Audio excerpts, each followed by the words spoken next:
Hey everybody, this is Darren Van Dam, and you are watching Flick Connection, the show that helps you get more out of movies. And today I want to tell you about 19 amazing but forgotten movies hiding out on Prime Video.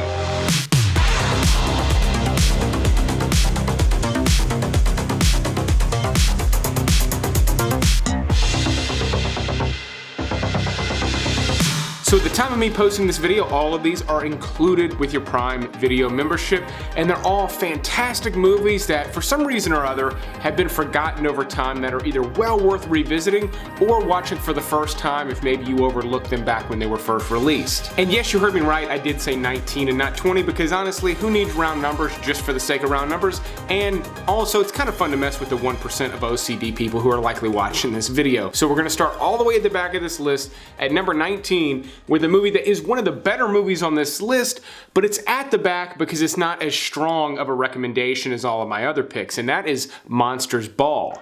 Now, this is actually the movie that Halle Berry won an Academy Award for. Not only that, she has got a smoking hot, and I mean smoking hot, sex scene in the middle of this movie with none other than Billy Bob Thornton. So they are both great in this movie. Heath Ledger, a young-ish Heath Ledger, has a really great but short-lived role in this movie as well, and it does deal with very heavy subject matter. There's almost no levity to this movie at all, but very well done, very well executed. If that sounds like your type of thing, or maybe you forgot how good this movie actually is, I do strongly recommend it. It's just not necessarily a good one to just pop on a whim. You really do need to be in the right mood for this one. Now, as one of the first movies of its kind, Sky Captain and the World of Tomorrow ushered in a new age of CGI, full CGI backgrounds. You're thinking movies like Sin City. Sky Captain and the World of Tomorrow was the first big budget movie with major Hollywood stars, and a lot of major Hollywood stars. I'm talking Jude Law, Gwyneth Paltrow, Angelina Jolie. Giovanni Ribisi has a great role here as well, and this is family friendly. It's rated PG, and it's done in sort of the old school style, like 1950s robot invasion type stuff. It's got an incredible look to it, a great style. The effects do look dated because it was released in 2004, and again, it was the first movie that really did this full-on CGI background situation. But the style that they decided to do it in makes it work. This is a very fun, engaging movie that, again, you can watch with the family. There are some thematic elements that are probably not great for really little kids. It could be a little scary, but still, just a great movie that was a ton of fun to watch when it came out. And even though it is dated and campy, that's what's fun about it, and it's intentional in this case. Now, after Pretty Woman and Flatliners, Julia Roberts was one of the biggest stars in the world, and her next movie was called Sleeping with the Enemy. This is a fantastic movie, but again, you're dealing with heavy subject matter because she is a battered wife. She has a well-to-do husband with this amazing house on the beach, but he not only beats her, he is just fiendish and a monster, and the movie is about her trying to escape. It's very well done. She's excellent in it. The villain husband character comes across pretty well as well, and there is more to it. It's not doom and gloom the entire movie. It's got a good story structure. It ebbs and flows really well. If you've never seen this one, again, it's dated because it came out in the early 90s, but if anything, the early dated 90s look only will add to the experience of this movie because it is good. Director Tony Scott brought us some incredible movies. I'm talking movies like Crimson Tide, Top Gun, True Romance, Man on Fire, but the last movie he did before he died is criminally underrated. Unstoppable stars Denzel Washington and Chris Pine, and one of my favorite character actors of all time, Lou Temple. In this movie, they are trying to stop a runaway train. That's it. Yeah, there are some plot elements and things that unfold, but the really cool thing about this movie is that most of what you're seeing, not all, but most of what you're seeing, they're actually doing. They're not faking this stuff. Unlike Sky Captain and the World of Tomorrow, which fakes everything, Unstoppable is almost faking nothing. There may be a couple of CGI shots in there to just heighten the mood, but most of what you're seeing when you're seeing the actors on the train getting yanked out of the way of trains, things are really happening. Tony Scott is sort of known for being sort of this wild, balls-to-the-wall director. They use Black Hawk helicopters and are just zipping all over the place and have very, very fast-paced productions. And as a result, his movies, especially the ones he did later in his life, are packed packed with energy. And while Unstoppable is better at being just a really wild train ride than it is at being a really good movie, it's still a pretty good movie, and the wild ride more than makes up for any shortcomings on the story end. Now, if you're interested in getting your kids into something that is different and quote-unquote cultured, then Minuscule: Valley of the Lost Ants is a French silent film. But the way you're going to get your kids to watch this is there's no subtitles, there's no talking in this movie, because it is about bugs. It's about ladybugs and ants, and it's this incredible epic adventure with epic battles, and it's very, very kid friendly. I have watched this one with my children, very young children, multiple times, and I am entertained throughout this entire movie. Speaking of Sky Captain, again, this is done in the inverse. All of the backgrounds and things you're seeing are real life shots of the forest, creeks, mountains, and then the characters are composited on top of that. They've got a great style to them. They buzz and make little sounds and communicate with each other, but nobody speaks, and you get volumes of information out of this movie while you watch it.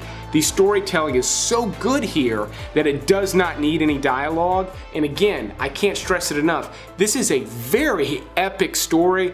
This is one that, as an adult, if you're the least bit interested in the way I'm talking about it, you could watch this one without kids and be completely entertained. But I'm telling you, if you got kids at home and you want to introduce them into a good movie that's different, that's not going to bore you or annoy you, this is a fantastic pick. Don't sleep on it. I think we can all agree that reboots are rarely as good as the original, but Dredd from 2012 is not only an exception to that rule, it's also just an exceptional sci-fi action movie. Now, while this did bomb at the box office and that has prevented us from ever getting a sequel, there has been a series in the works that could be great, but production has yet to begin on that, so don't hold your breath. It may never get released, but Dredd itself is a really great standalone action movie. It has more in common with the original comics, it has a better look to it than the original Stallone version, and it's just way more brutal and has a lot more action in it. And then you got Lena Headey, who's most famous from Game of Thrones, doing an excellent villain that is very different from her character in Game of Thrones, and she still manages to bring a lot of life to this villainous character. If you like the look of it, you love wild action movies, or maybe you watch this and forgot how cool and unique it was, I highly recommend it. I know some of you are saying, no, they ripped off The Raid, it's the same thing. Yes, it's the same thing, but they came out at the exact same time, so there wasn't too much to rip off there. Just great stuff all around. If you've never seen it, definitely check it out soon. Even though there are now more Jack Ryan movies and shows than you can count on one hand, I think Clear and Present Danger is still my personal favorite, and I would even agree that it's maybe not the best movie, but I just love this one. It's got so many suspenseful scenes, and it feels so much more grounded than a lot of the other ones. Some of the other ones just go really far and have these really incredibly epic stories, or you got the new Chris Pine one where he's just way too capable and he's an action star. It's kind of boring, but in Clear and Present Danger, you've got a middle-aged Harrison Ford. He's more of a paper pusher, but he gets thrown into this incredible adventure, and again, it all feels really grounded. You've got great performances from people like Willem Dafoe. James Earl Jones has a small role, but a great one. But as far as Tom Clancy things go, this one's maybe one of the simpler ones, but I also think that's kind of what I like about it, because it just feels more realistic. I don't know, I'm having a hard time explaining why I like this one more than so many of the other good ones like The Hunt for Red October. Let me know in the comments what your favorite Tom Clancy movie is, though. Now, Adam Wingard directed one of my favorite hidden gems to recommend on this channel, The Guest. I've talked about it enough, but before he directed Godzilla vs. Kong, he was most known for a horror movie that subverted some expectations and I dare say maybe broke a boundary or two, Youre Next. Now the cool thing about Youre Next is, on the surface, it looks like something you've seen before. It looks like The Strangers or something like that, and it does deliver that element to you. It gives you what you expect, and then something changes and it's a completely different type of movie than you would expect from what you see on the surface. That's all I'm gonna say. I really dug where they went with this one. It's kind of a simple throwaway horror movie, but for those types of movies, if I'm gonna classify it as such, It's an excellent one. It's like top of the heap in terms of things that have been released in the last 10 years. The only subtitled movie on this list is another fantastic film from France. Whoa, I said that on the first try. But Tell No One is an amazing thriller, and the less you know about this movie, the better. It does start off with a man who loses his wife, and then the bulk of the story takes place in present day, which is years in the future for him, and things are not what they seem, and a seemingly ordinary man gets sucked into a pretty intense thriller. Similar to what I liked about Clear and Present Danger, this one feels very grounded. It's intense at times, almost too intense at times, but never feels like it's just an action movie and people are slugging it out. It feels like something that could really happen, and there's a ton of mystery and intrigue, so you will have to keep up with the subtitles in this case. It is one of the better movies on this list, and certainly one of the lesser known movies on this list. The only reason it's really in the middle is because I know a lot of you don't like to read subtitles, so I'll move on. My next pick is technically a foreign movie, but it also broke a bunch of global box office records back in 1997 for a small little movie from England about male strippers. That's right, I'm talking about The Full Monty. This was a really major release when it came out, and it was not expected to be so. This is a fairly small movie, meaning it was done with a small crew, small amount of money, no special effects whatsoever in this movie, but everybody involved did such a good job. The script is great, the actors are great, the jokes are funny, it's sincere when it needs to be sincere, it's got a good story. Even though it is about male strippers, there's a lot of heart to this movie. It's not necessarily a sexually charged movie. I don't recommend watching it with your kids, but it's not like this is Magic Mike or something. This is about a group of middle-aged men who get laid off and need to make some money, and it's more about them sort of coping with their body images and connecting with their wives and dealing with all that stuff while planning a striptease. If you've never seen it, definitely watch it, and if it's been a while, there's a good chance you forgot how good this movie is. Now, I enjoy a good action movie based on an old TV show as much as the next person, but let's admit, most of the time, they're good for one watch and then they're not very rewatchable. With the exception of the Mission Impossible series, I think all of those are great, but the ATeam is one that I would put up there just below the Mission Impossible franchise. I think it's almost as good. This is directed by Joe Carnahan, who also did Smokin' Aces and The Grey, and most recently Boss Level, which you can catch on Hulu, and I do recommend it. But the ATeam is a ton of fun. When I talked about Unstoppable, I talked about the energy that the movie has. Joe Carnahan's work has energy. I think Smokin' Aces and the ATeam are both up there in terms of how much energy an action movie can have. I love everything about the ATeam, and I am not someone who has a soft spot for the ATeam. It was never on reruns or anything when I was younger, so I never really watched it. I love the concept of it, and I was familiar with its cultural impact, but this movie is incredibly fun to watch with no prior knowledge of the ATeam. The characters are fun, the pacing is fast and wild. That's not the only way to watch a movie, but when you do, it's a ton of fun when it's executed properly, and the ATeam nails it. Now, I'm a lifelong Bill Murray fan, and not in the hipster sense where I discovered him after Lost in Translation, started putting his face on everything. I'm talking about when I was a kid and I saw What About Bob, I thought he must be one of the funniest men in the universe. And to this day, I still agree with that take. Man, even as a kid, I was right about this kind of shit. What About Bob still holds up today, and yeah, I could see where modern day culture would be like, oh, it makes fun of people with disabilities, but those people, like usual, would be missing the point because Bob is the hero of the movie. Everybody in the movie loves Bob despite his mental illness, except for the villain of the movie, played by Richard Dreyfuss. Another one that is rated PG, family friendly, especially if you've got kids that are mature enough to handle a movie like this, because Bill Murray plays a character who suffers from a whole host of mental illnesses, and his therapist is played by Richard Dreyfuss, and it's just an absolute blast to watch, especially for a simple movie, again, with no special effects or anything wild happening. Bill Murray is so magnetic. He just keeps the ball moving and is able to be entertaining every single second he's on screen. A great Matthew McConaughey drama that I feel like time has forgotten is The Lincoln Lawyer. Now, several years later, he would go on to do Dallas Buyers Club, which is where he won his Oscar and got all this sort of praise that I feel like he deserved for years. I mean, it's like people forgot that he was in A Time to Kill and other things like that, but The Lincoln Lawyer is a fantastic, I hesitate to say courtroom drama, because leading up to the courtroom drama aspect of this movie, there's kind of an investigation element. Matthew McConaughey's character is fantastic. He plays this lawyer that essentially operates his firm out of an old Lincoln. It's cool, slick stuff, and then it's got a darker side to it because of the crimes involved. They're heinous enough that it's gonna hook you in and you're gonna wanna solve this mystery along with him. It's just a great all-around movie. One of those that did well when it came out, and it's just been ages since I heard anyone talk about it. If it's been a while since you watched something good, The Lincoln Lawyer is a safe bet at the very least.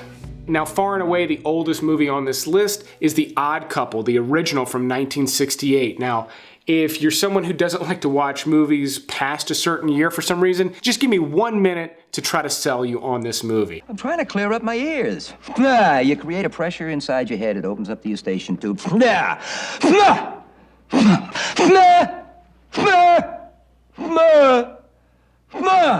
This stars Jack Lemmon and Walter Matthau. They have a chemistry that is rare in movies. You see it in some. This is a great example of just amazing chemistry between two actors. While this went on to spawn a sequel in a series, nothing is as good as the original in my opinion. The thing that is so amazing about this movie is it's a very simple setup. Jack Lemmon's character gets kicked out onto the street by his wife, and he moves in with his buddy played by Walter Matthau, and they're very, very different personality-wise. That's it. But their dialogue and interaction with other characters is so engaging. It's been remastered, it's got this beautiful Technicolor look. While it feels dated, it doesn't feel outdated. I mean, there's a whole sequence where they're just trying to get women to come up to their apartment. I mean, I was not even born back when this came out, but my assumption is that some of this stuff was a little racy, if not extremely racy for the time period, but it's just good, solid fun, and there's a lot of heart to this movie as well. I know that was over a minute, but I love this movie and I want you to love it too. Now, Fargo is one of my favorite movies of all time, and it is available on Prime Video right now, but it is not a forgotten gem. A movie that has similar themes and a very similar setting that came out just a few years later that I love is called A Simple Plan. Now, this stars Bill Paxton and Billy Bob Thornton again, in a movie written and directed by Sam Raimi, who was previously famous for the Evil Dead series and then went on to do Spider-Man in the early 2000s. But A Simple Plan is for people who love Fargo. If you like that movie in any capacity, you like anything about it, you're gonna like A Simple Plan. This one's a little more serious, and it's about a group of friends who find a bunch of money, and then when it comes time to chop it up, a lot of backstabbery ensues. I think possibly the best monologue Billy Bob Thornton has ever given, even better than anything in Sling Blade, maybe, is in this movie. You'll know the scene when I'm talking about it. It is fantastic. It's a little slow paced at times, but an incredible movie. Do not watch this one with the kids. This one does have some rough moments in it, but again, just an all-around fantastic thriller that is a top-tier Darren Van Dam pick. Now, I realize I just said top tier Darren Van Dam pick and we have 4 left. That means there's 4 more top tier Darren Van Dam picks on this list. And I struggled with where to put my next pick, and from the looks of it, I put it as high as I could have possibly put it on this list. Having recently rewatched Tropic Thunder though, it holds up incredibly well. I think this movie has maybe gotten funnier with age. They might make fun of retarded people a little bit too much in this movie, now that I think about it. But it's more or less poking fun at the hubris of actors, how important they seem to think they are. Something I personally find hilarious, Tom Cruise, I got almost all the way to the end credits on this movie the first time I saw it in the theater before I realized Tom Cruise was in the movie. His role is one of the best. Robert Downey Jr., say what you will about it, but he kills that role. Matthew McConaughey, again, it's one of his funniest performances. And Ben Stiller directed this thing. I think it's easily his best movie. I know he's tried to make really good movies with The Secret Life of Walter Mitty and some other things. Tropic Thunder is solid work. Opens with the trailers for the movies all the actors are in, and they're sublime in how they represent the movie industry. It's perfect stuff for movie lovers. One of the best, if not the best, movies about arm dealers ever made is also one of the best, if not the best, performance from Nicolas Cage this century. I'm talking about The Lord of War, but actually before we talk about the movie, if you've noticed Nicolas Cage's bloody face from Mandy on my shirt, you can actually get this shirt yourself, or you can get one with a giant picture of Nicolas Cage's bloody face from Mandy. These are from the Legion M shop. I will put a link in the description. Right now, my viewers can save 10% off, not just on Mandy gear. Any of the movies that Legion M has produced, you can find a ton of really cool gear. The shirts are super soft. I love them. I've got a really slick Mandy hat as well. While this isn't really a sponsorship, I did want to share it with you. If you want that 10% off, you got to use my code Van Dam. That's VANDAM. I love all the stuff they're producing over there, so I wanted to give them a quick shout out. But let's move on with the rest of the list, starting with Lord of War. So in this movie, he plays an arms dealer. Jared Leto actually does a really good job too as his brother. He's not in the movie much, but when he's there, he's fantastic.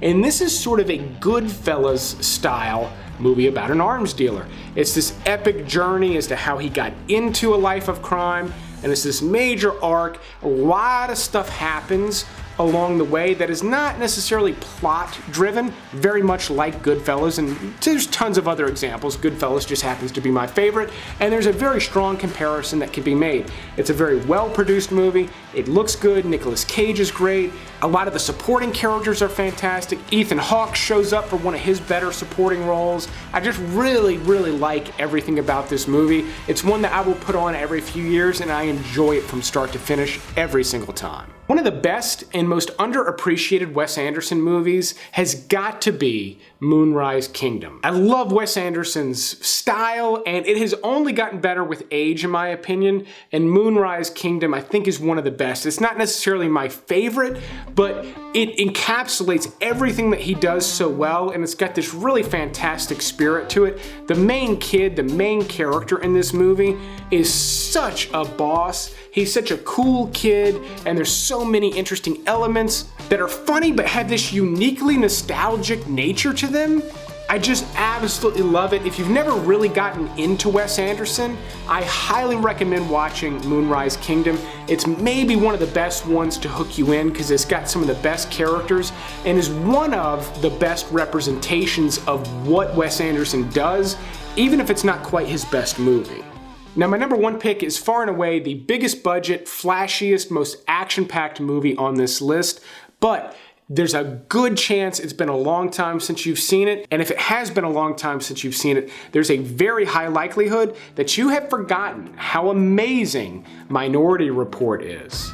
Released nearly 20 years ago, this movie looks like it was filmed yesterday. Directed by Steven Spielberg, it's easily his fourth best sci-fi movie behind Close Encounters, E.T. and Jurassic Park, in that order. It's also based on a short story by Philip K. Dick, whose work also led to Blade Runner, Total Recall, and A Scanner Darkly, just to name a few among many other things. Again, an epic adventure with many amazing sequences, incredible tension, an overall look to it that is just, I think, one of Spielberg's best in terms of the production design. And I know I'm going on about all the flashiness of it, which is great. It's some of the best stuff in this movie, but the core story that follows through is really fantastic. In fact, I would say it's exceptional for this genre. And this one is layered but never becomes convoluted. I absolutely love it.